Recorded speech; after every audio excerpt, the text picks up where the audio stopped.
ஆப்கி அதாலத்துல ஆன்மீக குரு ஸ்ரீ ஸ்ரீ ரவிசங்கர் மீது உள்ள குற்றச்சாட்டு, இவர் மரத்தின் பேர்ல வியாபாரம் செஞ்சுக்கிட்டு இருக்காரு. நிறைய பேர் இப்படிதான் சொல்லிக்கிட்டு இருக்காங்க. நீங்க ஆர்ட் ஆஃப் லிவிங் கத்து கொடுத்துக்கிட்டே, அமைதியின் பாடத்தை நடத்திக்கிட்டே, நட்பின் வலிமையை காட்டிக்கிட்டே நீங்க சோப்பு விற்பீங்க, ஷாம்பு விற்பீங்க, அப்புறம் அதெல்லாம் சில தடவை மாவு ஊறுகாலாம் கூட விற்கிறீங்க. இதெல்லாம் எதுக்கு? சரி, நீங்க இதை சொல்லுங்க, இந்த வியாபாரம் தாழ்மையானதா என்ன?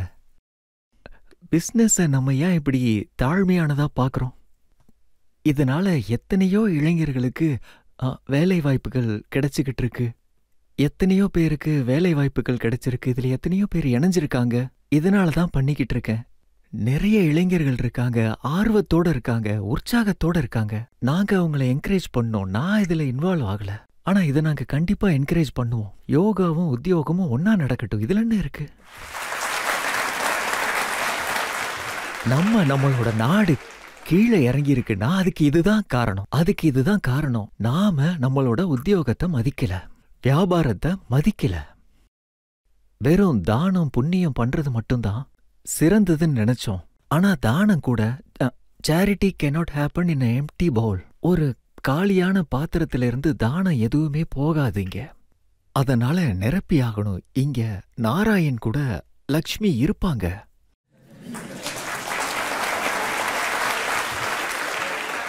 நீங்க சொல்றதும் சரிதான். இது பாரம்பரியமா நடந்துட்டு இருக்கிற விஷயம். ஆனா ஒரு சில பேர் என்ன சொல்லிக்கிட்டு இருக்காங்கன்னா, பிசினஸ் பண்ணி காசு சம்பாதிக்கிறவங்க சுயநலவாதிகள்னு.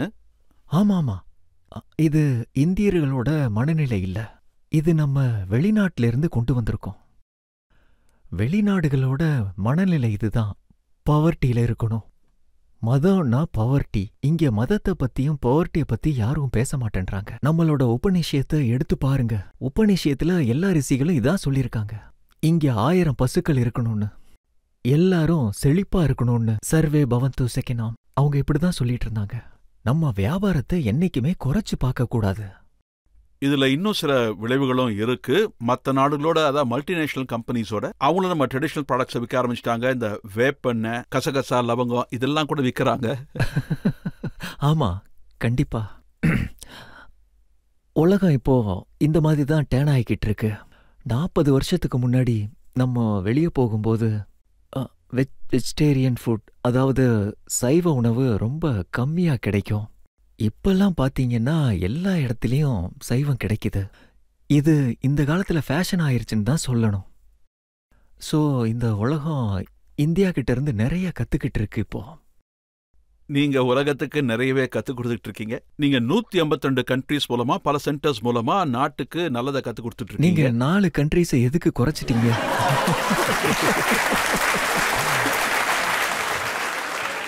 நம்ம பேசிட்டு இருக்கும்போது நீங்க 4 இன்க்ரீஸ் பண்ணிட்டீங்களோ என்னமோ. ஆனா நீங்க ஒரு பெரிய பிசினஸ் குடும்பத்துல இருந்தெல்லாம் வரல. அப்புறம் எப்படி உங்களால் 156 கண்ட்ரியில பிசினஸ் உருவாக்க முடிஞ்சது? ஆக்சுவலா எங்க யோகாவோட துறையில இந்த மாதிரி ஆச்சரியப்படுற விஷயங்கள் நிறைய நடக்கும். 1 2 இல்ல. இந்த மாதிரி ஆச்சரியமான விஷயத்துக்கு என்கிட்ட பதில் இல்ல. உண்மையிலே இது ஆச்சரியமான விஷயம் தான். ஒரு சில பேர் சொல்லுவாங்க, உங்க பேர்ல 2 தடவை ஸ்ரீ ஸ்ரீன்னு வரும், இதுதான் டெக்னிக்னு. 3 அதிகமா இருக்கிறதுனால தான் நான் 2 வச்சுக்கிட்டேன். இங்க இந்தியால 1 3 இல்ல 108 வச்சுக்கிற பாரம்பரியம் இருக்கு. இங்க 3 108 அதிகமா தோணுச்சு, அதனாலதான் 2 வச்சுக்கிட்டேன். ஆனா அதோட ரகசியம் தான் என்ன? குறைச்சிட்டேன். ஒருத்தர் என்கிட்ட சொன்னாரு, பண்டித் ரவிசங்கர் அவர் மிகப்பெரிய சித்தார் பிளேயர்னு, அவருக்கு உலக அளவுல புகழ்ந்துருச்சு, அவர் பேரை வச்சு நீங்க உங்களை டெவலப் பண்ணிக்கிட்டீங்கன்னு இப்படிலாம் சொல்றாங்க. ஆமா, இந்த மாதிரி கன்ஃபியூஷன் நடக்கும். ஒரு சில டைம் தியானம் கத்துக்க மக்கள் அவங்க ப்ரோக்ராமுக்கு போவாங்க. அப்புறம் அவரோட பிளே பார்க்க எங்க ப்ரோக்ராமுக்கு வருவாங்க, சங்கீதம் எப்போ ஆரம்பமாகும்னு. அதனால எங்களுக்குள்ள ஒரு சின்ன வித்தியாசம் இருக்கு. அவர் சஜஸ்ட் பண்ணாரு, நான் பண்ணிட்டேன். சில பேர் சொல்றாங்க நீங்க மகேஷ் யோகி கூட சேர்ந்து க்ளோஸா சேர்ந்து வேலை செய்றீங்கன்னு.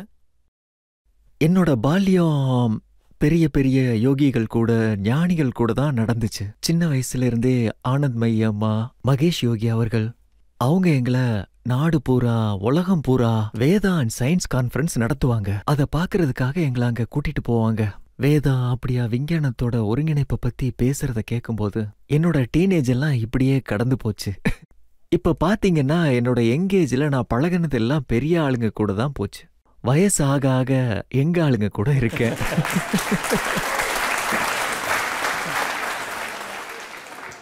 ஆனா ரவிசங்கர்ஜி, நீங்க வியாபாரம் பண்றது தப்பான விஷயம் இல்லை. ஆனா எத்தனை பேர் இந்த மாதிரி இருக்காங்க?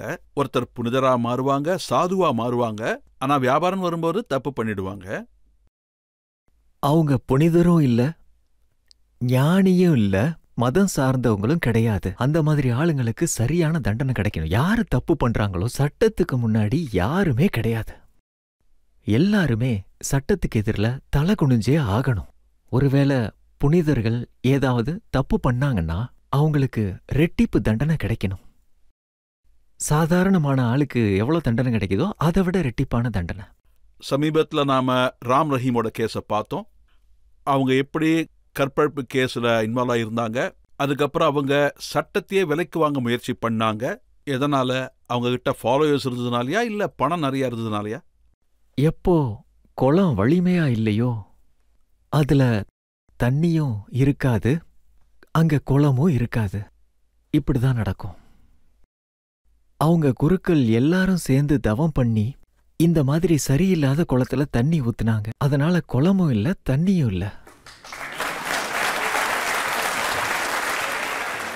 பாருங்க, இது குருவோட பதவி சாதாரணமானது இல்ல. இதுல எவ்வளவோ தவம் பண்ணதுக்கு அப்புறம் தான் அந்த இடம் கிடைக்கும். யார வேணாலும் இங்க உட்கார வச்சு அவங்கள குருவாக்கிற முடியாது. அவங்க பாரம்பரியமா வந்துகிட்டு இருக்காங்க. சோ இந்த தப்பு நடக்குங்க. ஆசாராம் பாப்புவை பார்த்தீங்கன்னா அவருக்கு மிக அதிக அளவுல ஃபாலோவர்ஸ் இருக்காங்க. பல இடங்கள் அவருடைய ஆசிரமம் இருக்கு. அவர் மேலேயும் கடுமையான குற்றச்சாட்டு ஒன்று இருக்கு. நான் இங்க இருக்கிற மக்கள் கிட்ட இதுதான் சொல்லுவேன். குரு எப்படிப்பட்டவரா இருந்தாலும் நீங்க நேர்மையான வழியை தேர்ந்தெடுத்து உங்க சாதனைய சரியா பண்ணுங்க. சாதனையில கவனத்தை செலுத்துங்க. அப்படி கவனத்தை செலுத்தும் போது நீங்க முன்னேறி போய்கிட்டே இருப்பீங்க. இதெல்லாம் பார்க்காதீங்க. அந்த குரு என்ன பண்ணாரு, இந்த குரு என்ன பண்ணாருன்னு. அவர் போனா நரகத்துக்கு போவார். ஆனா உங்களுக்கு ஏதாவது லாபம் கிடைச்சா, உங்க வாழ்க்கை மாறினா, நீங்க உங்க வாழ்க்கையில சந்தோஷமா இருந்தீங்கன்னா, நீங்க ரொம்ப தயவும் இரக்கம் உள்ளவரா இருந்தீங்கன்னா, அப்ப நீங்க முன்னேறி போய்கிட்டே இருங்க. இத பாருங்க, நம்ம நாட்டில் உள்ள சாதாரண வெகுளி மக்கள் சங்கடத்தில் இருக்கும்போது ஒரு குருவை தேடித்தான் போவாங்க. அதை பயன்படுத்திக்கிட்டு அவங்கள எக்ஸ்ப்ளாய்ட் பண்ணா மக்களுக்கு எப்படி தெரியும் இவங்க நல்ல குருவா, சரியான குருதானா இல்லையான்னு? குரு கிட்ட 4 விதமான மக்கள் போவாங்க. ஒன்னு நீங்க சொன்ன மாதிரி துக்கத்துல இருக்கிறவங்க. 2வது யாருன்னா அவங்க வாழ்க்கையில ஏதாவது அச்சீவ் பண்ண விரும்புவாங்க, ஏதாவது ஆசை உள்ளவங்க, அதை நிறைவேற்றிக்க போவாங்க. இதுல 3வது ரக ஆளுங்க ஞானத்தை அடைய போவாங்க. அவங்க வாழ்க்கையில ஏதாவது கத்துக்க போவாங்க. வாழ்க்கைய சிறப்பா மாத்தணும்னு நினைக்கிறவங்க போவாங்க. வெறும் துக்கத்துல இருக்கிறவங்க மட்டும்தான் வருவாங்கன்னு நீங்க நினைக்காதீங்க. என்ன மாதிரி சில பேர் கேள்வி கேட்கறதுக்கு போவாங்க. அப்புறம் எல்லாத்துக்கும் ஏதாவது ஒண்ணு கிடைக்கும். அதெல்லாம் அவங்களோட பக்திய பொறுத்து தான் இருக்கு. இப்போ ஒரு குரு தப்பு பண்ணாங்கன்னா அவங்க அனுபவிச்சே ஆகணும். அதை அனுபவிக்கணும், கண்டிப்பா அனுபவிப்பாங்க. இந்த பாருங்க, பஞ்சாப்லேருந்து நான் ஒரு உதாரணத்தை சொல்றேன். பஞ்சாப்ல எந்த அளவுக்கு தேராஸ் இருக்கோ அந்த அளவுக்கு எந்த ஊர்லயும் இருந்திருக்காது. எல்லா இடத்துலயும் மதகுருகள் இருப்பாங்க, கூடாரங்கள் நிறைய இருக்கும். அப்படி இருந்தும் இளைஞர்கள் பெருமளவுல அங்க ட்ரக்ஸால பாதிக்கப்பட்டு இருக்காங்க. இதை பத்தி நீங்க? யாரெல்லாம் இவங்க கிட்ட, அதாவது மதகுரு, NGO இப்படி ஏதாவது நிறுவனத்து கூட இணைஞ்சிருக்காங்களோ அவங்க இந்த மாதிரி இருக்கிறத நீங்க பார்க்கவே முடியாது. யார் மனசுல பலவிதமான சந்தேகங்கள் ஏற்படுதோ அவங்களுக்கு வேற வழியே இல்லைன்னா அவங்க ட்ரக்ஸ்குள்ள போயிருவாங்க.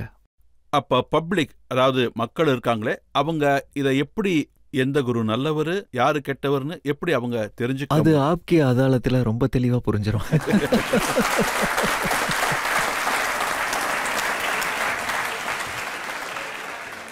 நீங்க எல்லாத்தையும் ரொம்ப தெளிவா பிரிச்சு சொல்லிருவீங்க. ஒருத்தர் புத்திசாலியா இருந்தா அவரை பார்த்ததும் தெரிஞ்சு போயிரும் இவரு சரியான ஆளு சரி இல்லைன்னு. ஒருவேளை அவங்க இதுலயே குழம்பி போயிட்டாங்கன்னா அப்போ அவங்களுக்கு இந்த அளவு கூட சென்ஸ் இருக்காது. அவங்க எக்ஸ்ப்ளாய்ட் பண்ணிக்கிட்டு இருக்காங்கன்னா இல்ல மக்களுக்கு நன்மை பண்ணிக்கிட்டு இருக்காங்களா அப்படிங்கிறது. நம்ம நாட்டுல நிறைய மக்கள் அப்பாவிங்க தான், வெகுளிங்க. பாருங்க, देखिए बोले भाव मिले रघुराई. ஒருவேளை அவங்க வெகுளியா இருந்தாலும் அவங்க கூட தப்பு நடந்தா அந்த கடவுள் பார்த்துக்குவாரு. ஈசன் சக்தி அவங்கள ரட்சிக்கும். வணக்கம் குருஜி. நான் உங்ககிட்ட என்ன கேட்க விரும்புறேன்னா, யோகாவில் நீங்களும் மற்ற குருக்களும் நிறைய வேலை செஞ்சிருக்கீங்க. ஆனா இங்க உட்கார்ந்துருக்கிற ஆடியன்ஸ்லேயே ஒரு 70% இப்படி இருப்பாங்க. வெறும் பேச்சு தான் பேசுவாங்க, ஆனா இப்படியே தான் இருப்பாங்க. அவங்க வாழ்க்கையில யோகாவை இன்வால்வ் பண்ணவே மாட்டாங்க. என்ன குறை இருக்கு, அது எந்த லெவல்ல இருக்குன்னு அது எங்க கிட்ட சரியா சேரவே மாட்டேங்குதுன்னு தான் நாங்க சொல்லணும். அது எங்களை கவர மாட்டேங்குது. ஆனா அது உலகம் பூரா ரொம்ப வேகமா பரவிட்டு இருக்கு. ஆனா இந்தியால மட்டும் ஏன் ரொம்ப லோ லெவல்ல இருக்குன்னு நான் தெரிஞ்சுக்க ஆசைப்படுறேன். ஒரு விஷயம் என்னன்னா, யோகாவை பத்தி இளைஞர்கள் பெருசா எடுத்துக்கிறது இல்ல. ரெண்டாவது விஷயம், அவங்க இது ரொம்ப சீரியஸான விஷயம்னு நினைக்கிறாங்க. இவங்களுக்கு இல்ல, அது சீரியஸான மக்களுக்கு மட்டும்தான். இதுல ஏதாவது ஃபன், ஏதாவது சந்தோஷம், ஏதாவது என்ஜாய்மெண்ட் அதெல்லாம் கிடைக்காது. இதனால கூட இளைஞர்கள் இதுல இருந்து தூரமா இருக்கிறாங்கன்னு நினைக்கிறேன். அப்புறம் மூணாவது விஷயம், எதை பத்தின முழுமையான விபரமும் தெரியாது. யோகானா ரொம்ப சீரியஸா இறுக்கமான முகத்தை வச்சுக்கிட்டு ஹோமத்துக்கு எதிரில் உட்கார்றது கிடையாது. அது வாழ்க்கையில ரொம்ப உபயோகமானது. தினமும் வாழ்க்கையில அவங்களுக்கு பயன்படும். இது இளைஞர்களுக்கு ரொம்ப யூஸ்ஃபுல்லானது. அப்போ பெரிய அளவுல மக்கள் பண்ணுவாங்க. அவர் ஒரு நல்ல விஷயத்த சொன்னாரு. நாம யோகாவை உலகம் பூரா பரப்பிட்டோம். யுனைடெட் நேஷன்ஸ் கூட யோகா டேவை கொண்டாட முடிவு பண்ணிட்டாங்க. ஆனா நம்ம ஆளுங்களுக்கு கத்துக் கொடுக்க முடியல. நம்ம ஆளுங்க கத்துக்கிறாங்களே, ஆயிரக்கணக்கான மக்கள் கத்துக்கிட்டு இருக்காங்க. நம்ம ஆளுங்களுக்கு கத்துக் கொடுக்க முடியலன்னு சொல்ல முடியாது. நீங்களே பாருங்க, ஒவ்வொரு மூலையிலயும் யோகா நடந்துகிட்டு இருக்கு. தில்லியோட ஒவ்வொரு பார்க்லயும் யோகா பயிற்சி நடந்துகிட்டு தான் இருக்கு. அப்புறம் நீங்க பாத்தீங்கன்னா, எங்களுக்கே தில்லியில 500 பிரான்ச் இருக்கு. எப்பவும் பிஸியா தான் இருக்கும். கத்துக்கிறாங்க. கத்துக்கணும்னு நினைச்சா எங்க இருந்தாலும் அது உங்களை தேடி வரும். யோகா பண்றதுனால என்ன லாபம்? யோகாவோட லாபம் கொஞ்சமா நஞ்சமா? இப்ப நான் அதை பத்தி சொல்ல ஆரம்பிச்சேன்னா விடிஞ்சு போயிரும் இங்க. அவ்வளவு விஷயங்கள் இருக்கு. உடல் ஆரோக்கியமா இருக்கும், நம்மளோட நடத்தை மேம்படும், சுற்றுச்சூழல்ல ஒரு பாசிட்டிவிட்டி, ஒரு எனர்ஜி வளரும், அப்புறம் மனசு அமைதியா இருக்கும், ஸ்டெடியா இருக்கும், நம்மளோட ஞாபக சக்தி ரொம்ப வலிமையா மாறிடும். மக்கள் ஜிம்முக்கு போக விரும்புறாங்க, பாடியை டெவலப் பண்ணுங்கிறதுக்காக. 6 பேக் ஆப்ஸ் வரும், அதை உலகத்துக்கு அவங்க காட்டலாம். அதோட சேர்த்து புன்னகையும் தேவை.